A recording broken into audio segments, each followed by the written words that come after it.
Inside the cave, Gordafarid walked further and further, with the group following close behind. Despite the darkness making it difficult for them to see, with Soraya nearly tripping on something in the process, they arrived at a supposed dead end to their confusion. "What? That's it?" Soraya asked in slight disappointment. "How are we supposed to get to the camp now?" Yasuka asked with worry. "Oh, don't worry, we're here," Gordafarid assured them before turning to face them with a serious expression. "However, I am going to ask you to not, under any circumstances, tell anyone about what you're about to see. This is strictly between you, Nasir, Andor, and I. Understood?" "Yes!" Soraya and Yasuka exclaimed at the same time with a nod. Tahir didn't say anything, but he nodded as well, understanding the message. Once it became clear to Gordafarid that the trio would not violate her trust in them, and Nasir trusted them enough to bring them to the secret camp, the warrior woman turned back to the wall and pressed her palm against certain parts of it. As soon as she finished, a rough moving noise was heard from the other side of the wall, prompting Gordafarid to push against it. Surprisingly enough, it was actually a secret passageway, albeit one that had to be unlocked through a series of codes, judging from where Gordafarid was pressing. Wow. It must have taken them months, if not years, to create that, Soraya thought to herself, before Gordafarid turned to the others and gestured to the entrance. "Well, come on then," she said. "Let's go meet the others." The group followed after Gordafarid and saw that there were a bunch of tents and huts located within the camp. As it turns out, the mountain had a large valley that was spacious enough for the Frumi tribe to hide in, while ensuring that their base wouldn't be found by anyone allied with Dahak. Considering how tense things had become under Dahak's tyranny, of course the Frumi tribe and their many allies had no choice but to go into hiding, especially after the disastrous first rebellion against him. "Welcome to the resistance base, or at least the Frumi tribe version," Gordafarid explained to the group. "Here we train in secret and arrange meetings with those who seek to take down Dahak and his followers. Not just that, we also make sure to preserve food supplies and our many weapons against him." "That's good to hear," Tahir commented. "You guys came prepared." "Well, we had to, given the secret war against Dahak," Gordafarid replied, before going back to leading the group. "I gotta say, you made some pretty resourceful friends," Soraya said to Nasir, who grinned in response. Technically, it was my family who became friends with the Frumi tribe," Nasir playfully corrected her. "The Frumi tribe were one of the first members of the rebellion against Dahak long before I was even born, and were one of the few to stay by the rebellion founded by my ancestor, even after it failed the first time. If anyone is deserving of the title loyalty, it's them." "I can see why," Soraya commented. "I wonder if there's anything in the Frumi tribe camp that can allow us to kill Dahak once and for all." "All in good time," Gordafarid assured the princess. "We just need to find my father first, and then we'll—" "Gordafarid!" Suddenly, the warrior woman and the group turned in the direction of the voice and saw an older man with a thick beard and sturdy build approaching them. Judging from how serious he looked and how he radiated authority, Soraya and the others could only assume that was Gazdaham. "Padar!" Gordafarid exclaimed before giving a slight bow. "Gordafarid, who are these people?" Gazdaham asked in a stern voice before noticing Nasir and Anzor. "Oh, hello, Nasir. Anzor." Anzor barked happily, while Nasir gave a slightly nervous wave to the tribe leader. Soraya, Yasuka, and Tahir remained silent as to not potentially anger the tribe leader and give him more reason to distrust him. "Padar, I can explain," Gordafarid began, only for Nasir to cut her off. "It was me! I brought them here!" Nasir exclaimed as he rushed to Gordafarid's defense. "It's a long story, but they are here to help us, not sell us out of Dahak. They are also the key to saving Avesta from certain doom, especially Princess Soraya and Prince Tahir over there." "Princess? Prince?" Gastaham responded in surprise as he glanced at the people in question. Soraya could tell that he was more confused if anything else, especially when he saw Tahir in his Gryphon form. "I guess nobody here has ever seen a talking Gryphon before," Soraya thought to herself. "Look, we'll explain everything," Soraya chimed in, "but can we do it in a more private setting?" Gastaham stared at Soraya for a few seconds, which made her feel a tad bit uncomfortable, but remained strong nonetheless, before answering her question. "All right then," the tribe leader agreed. "Let us go to the meeting tent. I believe we have a lot to discuss." "Indeed we do," Tahir agreed, causing the tribe leader and the other Frumi tribe members, sans Gordafarid, to gasp. "It speaks!" Gastaham exclaimed in shock, causing Tahir to roll his eyes again. How is this possible? Another Frumi tribe member asked. Is everyone going to react like this every time they hear me talk? Tahir asked in annoyance. Probably, Soraya replied with a small laugh. Pretty soon, Soraya, Tahir, and Yasuka were guided to the meeting tent by Gazdaham, his daughter, and the two Frumi tribe members he was with. As soon as they were all seated, with the leaders sitting across Soraya and her group, Gazdaham decided to get down to business before speaking up again. All right, Gazdaham began. Start at the beginning. Who are you, and why did you wish to speak to us? My name is Soraya, Princess of the Kingdom of Bahar, Soraya revealed. This is my brother, Tahir, the firstborn prince and original heir to the throne. This is Yasuka, a member of the Sky Monk Sanctuary who was sent by the gurus to help us. I see, Gazdaham replied. And may I ask why your brother is a talking griffin of all things? No offense to him. I wasn't always a griffin, Tahir explained. I was human until Dahak came to our kingdom and cursed me years ago. The moment he mentioned Dahak's name, the Frumi tribe members gasped in horror, with some, like Gordafari, expressing sympathy for him. Realizing that he was telling the truth and wanting him to continue, Gazdaham gave him a sympathetic look before speaking up.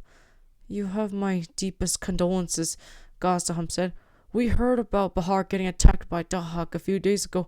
Word traveled fast when that accursed sorcerer got involved in your kingdom. We also heard about the prince getting attacked years ago, but didn't know what had happened to him until now.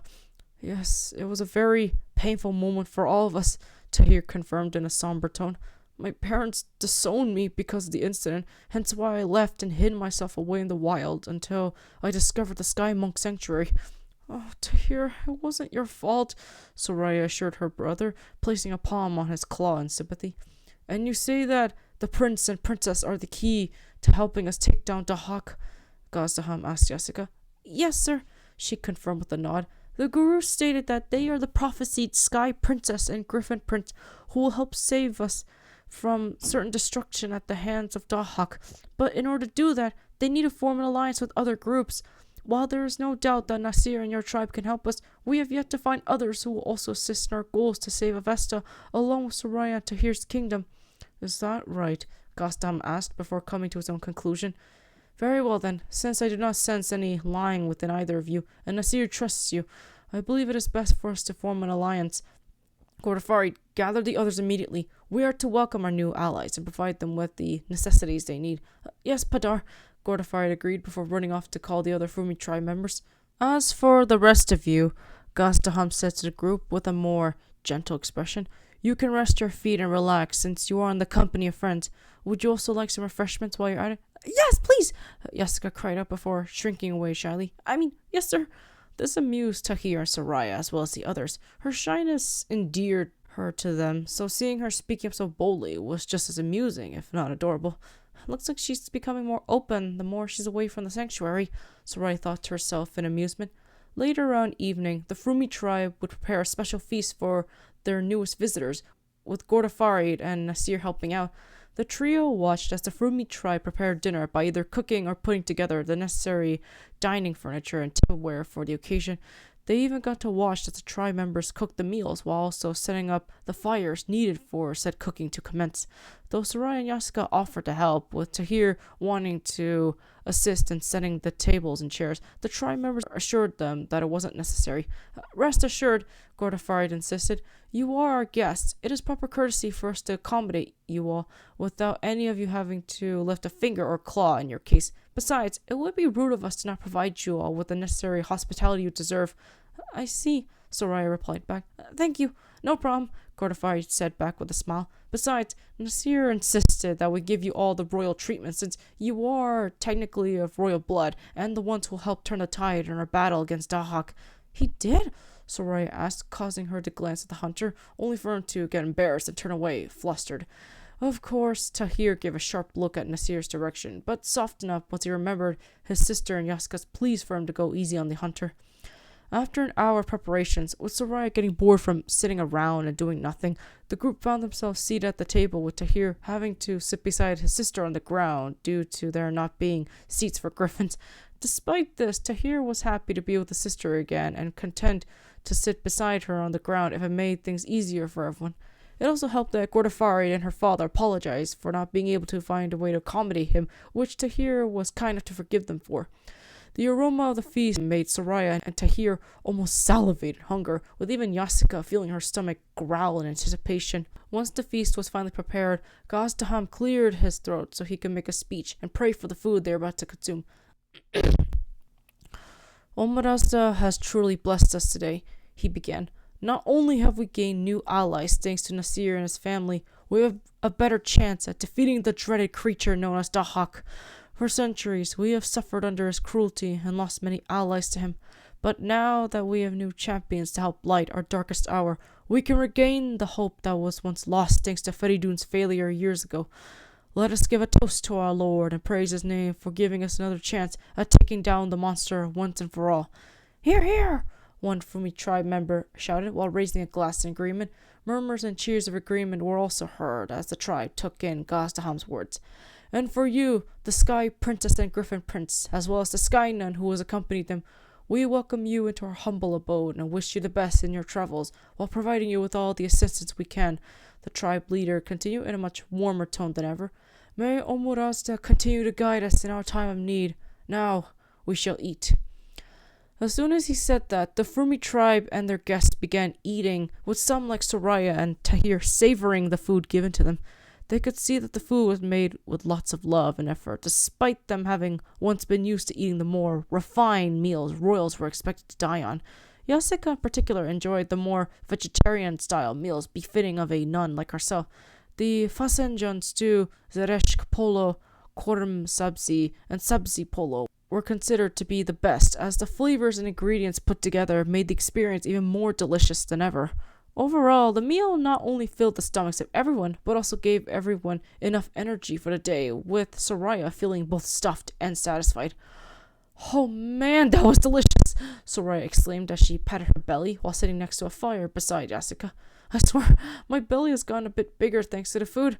Didn't even realize how hungry I had gotten until we got here. Same here, Yasika agreed with a nod, though I doubt our bellies will get that big enough after eating a banquet like that. Fair enough, Soraya laughed before giving Yasika a sly look. Yasika immediately knew what Soraya was going to say and barely held back a groan before Soraya continued. So, if you don't mind me asking, how did you and Tahir meet at the sanctuary and fall head over heels in love with him? Oh, not this again, Yasika complained as she rubbed her forehead in exasperation. Soraya merely giggled before continuing her light-hearted teasing of the nun. Oh, come on, it's so obvious that you have a crush on him, Soraya pointed out, prompting Yasika to cover the princess's mouth in a panic. Shh! Keep it down! You don't want the others to hear, do you? Yasika hissed as she looked around in fear. Realizing that she had a point and not wanting to embarrass her in public, especially if Tahir was still around, Soraya nodded, which was enough to make Yasika uncover her mouth. If you don't mind me asking, how did you fall for him in the first place? Soraya asked out of genuine curiosity. The Sky Nun sighed before looking back at the fire with a somber expression on her face. I guess it started a few years ago after he arrived at the sanctuary, Yasika began. While it was kind of scary to meet him in his Gryphon form, since Gryphons were widely feared for their ferocity and ability to kill people, the moment he spoke in a regal and polite tone, I realized he was human in both speech and soul. I was assigned to help him adjust to the sanctuary, since the gurus foretold his arrival. At first, we start off as simple acquaintances, as I showed him around on what we usually do as part of the Sky Monk Sanctuary. But as he gradually got used to living with us and took the time to talk with me despite not needing to, I guess that's when my feelings for him became less friendly and more intimate in a way. He was always polite and gentle towards me despite having no reason to, given he's a prince and all. He always took the time to get to know me, and I got to know him in return. I guess that's what made me fall for him over time, even if I didn't want to admit it back then. Soraya beamed at Yasika as she heard the story, which only made Yasika blush even more in response. That's so romantic, Soraya sighed, causing Yasika to cover her face in embarrassment. Oh, come on, it's true. That's got to be the most romantic tale I've ever heard, and I've read lots of love stories in my life. I thought you would be more reluctant to have someone try to court your brother, Yasuka pointed out, especially a brother that you never knew about until recently. I mean, sure, I'd probably be more suspicious towards anyone who tried to get together with my brother, Soraya admitted sheepishly. But I can tell that you genuinely care for him and want nothing more than to be with him, even if the time isn't right for such a thing. I can assume that's why you haven't told him about your feelings yet. Yes, Yasuka sadly confirmed. I didn't want to distract Tahir with anything when it came to stopping Dahak, so I kept my feelings to myself. Other than you, I don't know if anyone else knows about my feelings for him. I just hope it isn't too transparent. Well, considering how I was able to tell just by looking at how you interact with my brother, I wouldn't be surprised if anyone else caught on, Soraya joked, causing Yasuka to groan and curl up in a ball before hiding her face behind her legs. Oh, come on, I was just kidding. You don't have to be so ashamed of having your first crush. But that's the thing, I can't have a crush on Tahir, let alone anyone, Yasuka revealed, prompting Soraya to look on in shock and dim the once lighthearted mood. As a member of the sanctuary, the one thing we are taught at a young age is to not get too attached to anything material and to not be selfish, as our selfish desires often lead people astray, as you could probably see by how Avesta has become over time. Many good people had let their own materialistic desires get to them, which got them killed or corrupted in different ways, hence why the Sky Monk Sanctuary was created, to ensure nobody would go down those paths again. Of course, that also involves having to restrain oneself from certain intimacies or attachment to those, especially if they are from outside the sanctuary. So even if I wanted to tell Tahir how I feel, I can't. It's just not meant to be. As she said this, tears began to well up from her eyes, which broke Soraya's heart and prompted her to hug the sad sky nun. So that explains why she hasn't told Tahir about her feelings, Soraya thought to herself sadly. I feel so bad for her. There's gotta be some way I can help her out with this. I'm so sorry to hear about that, Yasuka, Soraya muttered sympathetically. I had no idea. I thought you were just really shy and needed someone to give you a push into confessing or something.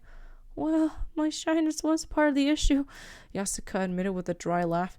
But it's mainly because I am a sky nun in training, and I can't show any attachments to Tahir, lest I be at risk of losing my chance to be a full-fledged member. The sanctuary has done so much for me, so I can't turn my back on them by simply running off with Tahir.